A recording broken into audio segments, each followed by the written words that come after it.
Ott Ojamets, haridusinnovaator, tõlk ja keeleõpetaja samuti. Räägime täna innovaatilisest keeleõppest. Minu käes on üks minu vana itaalia keele õpik, mille järgi mina kunagi umbes 10 aastat tagasi õppisin itaalia keelt. Kas sellised vahendid on tänapäevaks minevik? Kahjuks ei ole minevik, eks, et kõik kasutavad neid, et suurem osa inimesed kasutavad neid. Aga kui mina näiteks keeleteadlasena, inimesega, kes selles innovatiivse keeleõppe valdkonnas on hästi kaua tegutsenud, kui ma vaatan seda ja ma mõtlen selle peale, et kui sa kasutad seda, siis ma näen hästi palju juba probleeme, mis tekivad kogu õppe käigus, mis tegelikult raskendavad sinu elu kohutavalt, et see ei pea niimoodi olema, et oma elu ei pea nii raskeks tegema. On olemas palju tõhusamad innovatiivsed tehnoloogilised viisid, kuidas saab õppida nii, et kogu see protsess ei ole nii raske. Eks, et kui ma toon sulle ühe näite, võtad täiesti suvalisest kohast see raamat lahti praegu hetkel. Nii. Selline.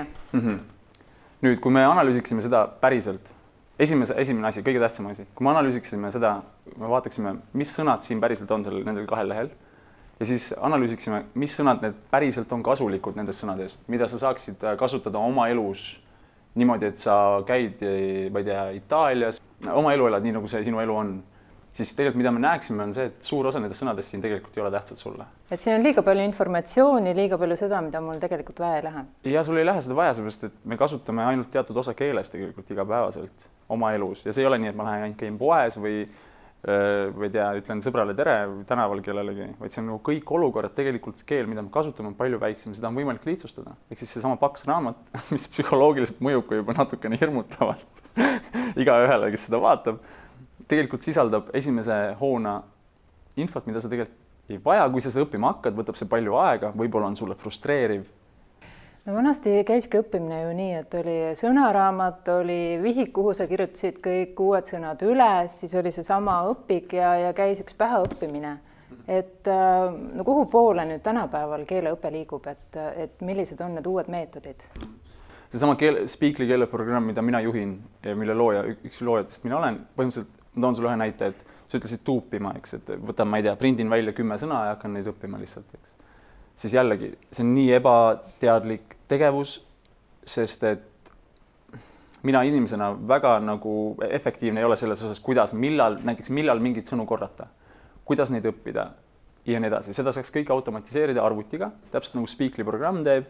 Kui sa õpid seal programmi sees, sina lihtsalt rõõmsalt täidad lünki, kirjutad lauseid, räägid lauseid ja arvuti analüüsib selle all aastate pikkuseid andmemahtusid ja vaatab, kuidas oleks sulle parem jätta mingi asi meelde, et sul päriselt jääks ka see meelde.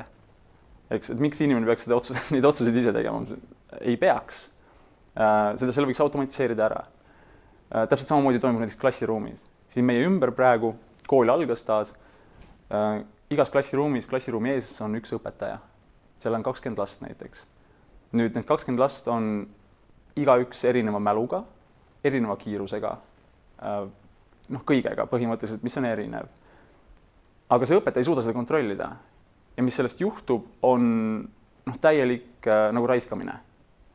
Nüüd, kui me teeksime niimoodi, et võtaksime need 20 last ja 15-16 aastased lapsed, paneme nad arvutiklassi, igaüks hakkab Speakly programmiga õppima, siis programm kohandub nende tempoga, vaatab, kui kiiresti nad kirjutavad, mis neile meelde jääb, mis mitte. Ja nad on kaasatud, mitte lihtsalt ei vaata seal nagu õpetajale otsa ja on passiivses seisundis. Neid asju, mida on võimalik sellise online lahendusega, arvutiprogrammiga ära lahendada, on nii palju. Ja seda on ka näha, et see muutus toimub, et inimesed tulevad aina üle, aga selline innovatsioon võtab aega, see on loomulik ka, sest reaalsus on see, et seesama raamat, mis su käes on, see on 200 aastat vana metoodika. Kas see tähendab seda, et tulevikus kaovad võõrkeeleõpetajad üldse ära? Ei ole, ma ei usu. Keeleõpetajad muutuvad lihtsalt motivaatoriteks või selliseks inimeseks, kes juhivad kogu seda protsessi, eks. Et tõesti, praegu ka, kui me võtaksime sedasama Speakly keeleprogrammi, paneksime selle igasse keeletundi Eestis, see oleks kordi efektiivsem kui see, mis seal toimub. Ja ma ei taha olla nagu õpetajate vastu kuidagi selline, et see on ebaefektiivne, mida te teete. See ei ole nende süü. Õpetajad tahavad ainult head. Ma olen ise olnud õpetaja. Ma olen nagu ümbritsetud olnud õpetajatest. Õpetajad tahavad iga laps saaks kõik selgeks südamest. Aga tingimata need asjad, need vananenud asjad ei aita seda teha. Ja see innovatsioon võtab lihtsalt natukene aega, et see jõuab nendeni. Et sellised helgemad õpetajad, kes on muutusteks valmis, võtavad need kooli ja siis tulevad teised järele ja nii edasi, nii edasi.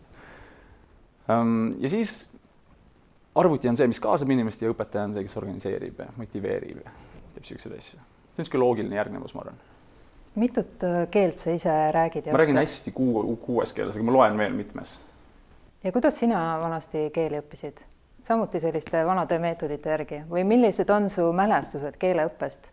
Minuga on selline lugu, et kogu see Speakly keeleõppeprogrammi loomise protsess ka, see algab sellise romantilise looga, et on 11. klassi õpilane Ott, istub tagumises reas ja siis prantsuse keele tunnis Pärnus ja siis nagu midagi ei toimu seal eriti. Et mingil põhjusel mulle meeldivad keeled, ma tahan neid õppida, aga seal klassiruumis olles väga asjad ei liigu edasi. Ja muideks ei ole tihti õpilaste süü. Lihtsalt õpilaste nagu võimed on kaasamata. Aga see on liiga spetsiifiline juba. Ühesõnaga, ma istun seal klassiruumis, vaatan, see ei toimu, aga samas lapsena ma olin kogenud näiteks, kuidas ma vaatasin lapsena saksa multikaid telekast ja lihtsalt paari kuuga hakkasin aru saama, mis multikates toimub. Ilmselt sa tunned selliseid inimesi palju, sul on võib-olla endal soome keelega nii äkki. Jah, tõesti. Kuidas see toimus siis? Kuidas see on siin, kõik keel on lahti võetud, tehtud tabeliteks, tehtud kõigeks, aga sa vaatasid lihtsalt multikaid väikse lapsena ja hakkasid sellest aru saama, mis maagia see siis oli. Järelikult see tähendab, et keel on mingi loomulik asi, mis tuleb sinusse üsna automaatselt, kui sa ei takista seda ja kui sa kasutad õigeid lähenemisi.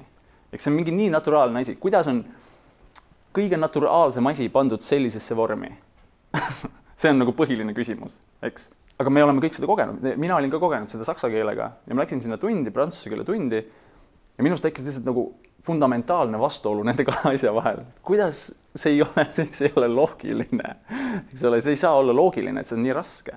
Nagu mulle meeldib, ma koolitan tihti innovatiivse keeleõppe teemadel ja mulle meeldib tuua näidet, et kas sinu ema näiteks tuli siu hälli juurde või kui sa olid hästi väike eesti keele käännamistabeliga, siis täna on osastav mitmus ja hakkas lugema neid. See on nagu selline jabur nali või selline veider näide, aga see on täpselt, mida me teeme.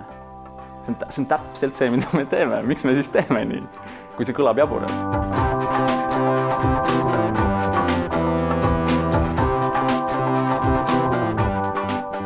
Tegelikult on ju palju igasuguseid arvutipõhiseid keeleõppeprogramme, et mille poolest see Speakly nüüd erineb?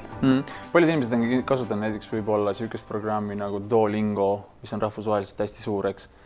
Et mille poolest peamiselt Speakly erineb, siin on 2 aspekti. Et üks on statistiline, nagu sõnade statistiline relevantsus, et sa õpid sõnu, mis on nagu keele kõige tähtsamad sõnad nende tähtsuse järjekorras.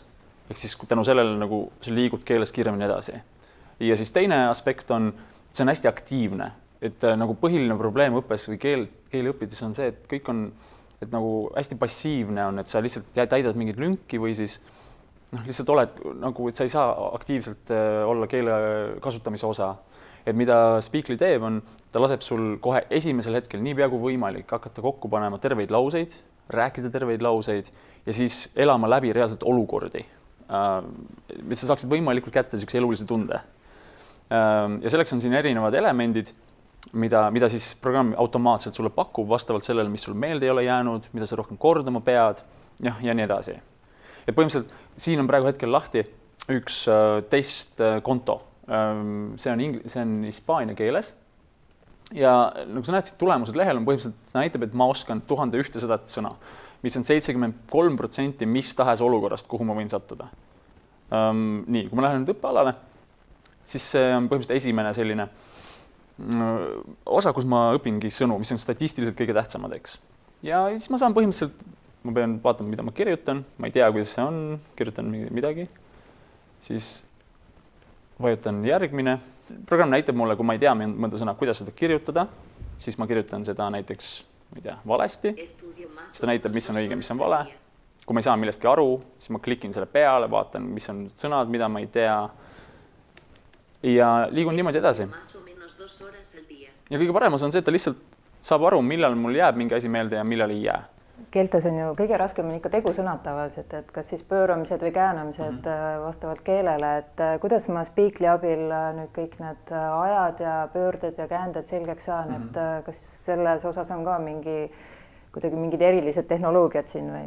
No selles, mis tavaliselt juhtub, on see, et kui on vaja grammatikat õppida, eks see kõik inimesed ütlevad, et grammatika või hirmus asi, siis miks see on hirmus, on sellepärast, et kui mingisugune grammatiline teema võetakse ette, siis läbitakse kogu see teema.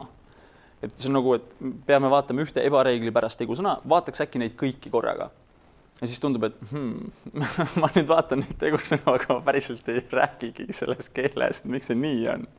Et võiks ju tegelikult olla nii, et nagu loogiliselt, nagu mina eesti keeles tegin oma emakeelega. Et ma räägin seda ja siis ma võtan infot vastavalt sellele, mis olukord mind aitab nagu paremini seda parandada või natukene paremaks muuta või lihvida. Ehk siis see programm teeb samamoodi, ta annab sulle infot teatud grammatiliste asjade kohta just siis, kui sa vajad. Põhimõtteliselt, ainult siis, väike tükike. Võta see praegu ja siis mine edasi. Ja niimoodi me saame teha kindlaks, et inimene ei ole nagu koormatud mingi hirmsa mingisuguse koorma all, vaid et ta saaks edasi liikuda ja võimalikult aktiivselt keelt kasutada. Näiteks siin on üks testkonto, on ju. Ma võtan lahti ühe olukorra ja sukeldame selle sisse. París es maravilloso. He conocido a un francés. Ja siis mul on teatud sekundid, et sellele vastata oma sõbrannale. Ühesõnaga, siin on eestikeelne lause ja sa pead selle siis mõttes tõlkima või kõva häälega ütlema. Ja, absoluutselt, mõlemad põhimõtteliselt. Ja siis minu sõbranna vastab mulle taas nagu päriselt. Ja siis sa näed kogu seda olukorda uuesti ja saad taas kord. Saad teada, kas sa vastasid õigesti või ei vastanud. Täpselt. Ja. No see tundub nagu hästi mitmekihiline olevat, et tõesti siin on nagu väga suur töö taga nähtavasti. Ja, absoluutselt. Me ehitasime seda programmi pea 4 aastat. See ei ole niimoodi võetud õhust selles mõttes, et me võtsime lihtsalt mingid teaduslikud andmed ja siis panime nüüd programmi, vaid me testisime seda pea 2000 päris õppija peal. Ehk siis inimesed, kes õppisid igapäevaselt, mis sõnad neile jäid meelde, mis ei jäänud, mis neile oli tähtis, mis ei olnud, kuidas need kõige paremini meelde jätsid asju. Ja siis me põhimõtteliselt panime selle kõik kokku üheks automatiseeritud programmiks. Võimalikult paljudel abi oleks. Kujutad ette, kui palju lihtsamaks muutub inimeste elu. Me saame garanteerida, et 100 tunniga, kui sa õpid 100 tundi, sa saad hakkama põhimõtteliselt igas olukorras, kuhu sa võid sattuda. Kui palju inimeste elu muutub lihtsamaks? Sest me muutume kogu aeg rahvusvahelisemaks, kõik liiguvad kogu aeg ja nii edasi. Miks see peab nii raske olema?